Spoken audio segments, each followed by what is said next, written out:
Welcome back to Dockside Chats.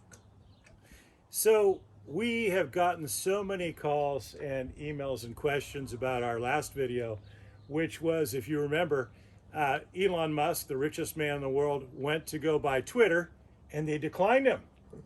And we told you why they declined him, because he didn't have a Pre-approval letter. yeah. And so we'd had so many questions about pre-approval letter versus pre-qualification letter. Why is that important with an offer? So we once again have Rita Caruso here from Homeowners Financial Group to explain a little bit about that. So yeah, this is actually something that I literally just experienced, and it happens time and time again. I had one of my agents call me up and say, "Hey, I have a client that said that they were pre-qualified with let's just say a credit union. It was one of the credit unions." I said, "Oh, okay." I instantly know that means actually it's good as nothing, literally. And the clients, when I talk to them, the first thing out of their mouths are, "Well, they have a really awesome rate."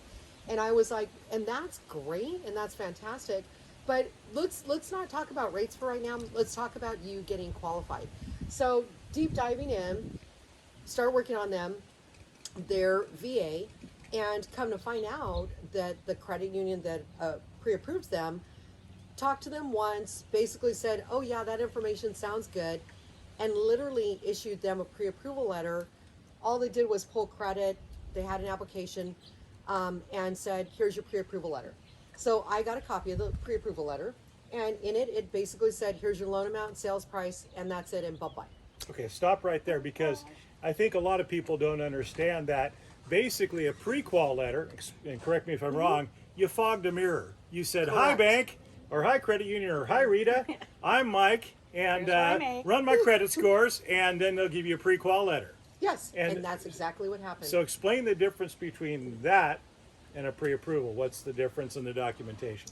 So when I got them, I told them, "You're going to fill out an application with me. I'm going to pull credit, but you're going to send to me bank statements, pay stubs, W-2s, your driver's license, your social security card. I want to verify everything."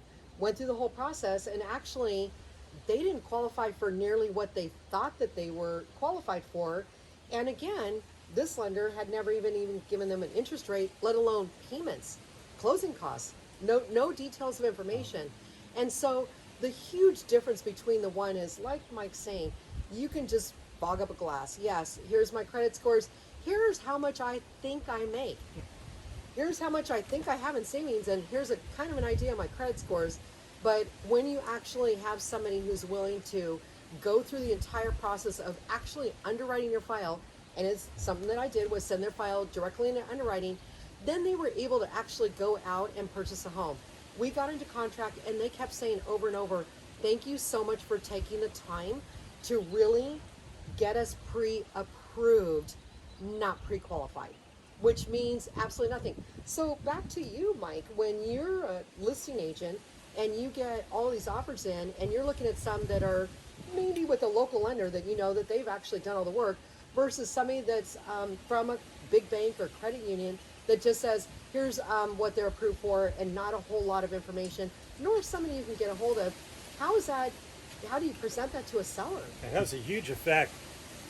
The thing is that, as you know, we represent a lot of buyers and sellers, as you know, and when we're representing a seller, we want to know that the offer coming in, whether we're writing the offer or somebody else is going to be good, that they're going to close escrow or have a very high likelihood of closing escrow. And the more work that's done up front, the better. So if we have a pre-approval letter and that buyer has been through underwriting, which is a separate little step, the underwriter has reviewed the file and given the green light, that's even better. So the more work that's done up front, it's harder for a buyer because you have to give all those documents. It's like giving blood at the doctor, right? Truly. But it's so important, because until you do that, you don't know where you are. And especially in a market like this, where interest rates are driving up like they are and inventory's tight, you've got to be on your game and you've got to have your stuff together. Yeah, absolutely. And you'll hear us talk a lot about things in the beginning. If you meet with us, that's something you'll actually get to know very much with us. So much success comes with what you do in the beginning. Getting yourself set up, aligning yourself with the right team. It really is about success and your goal at the end, right? So it really makes great sense to get yourself set up in the beginning. I agree, Jules. Yeah. So great. Thank you, Rita, for being here. You're very And thank you welcome. guys for watching and listening. We'll see you on the next Dockside Chats.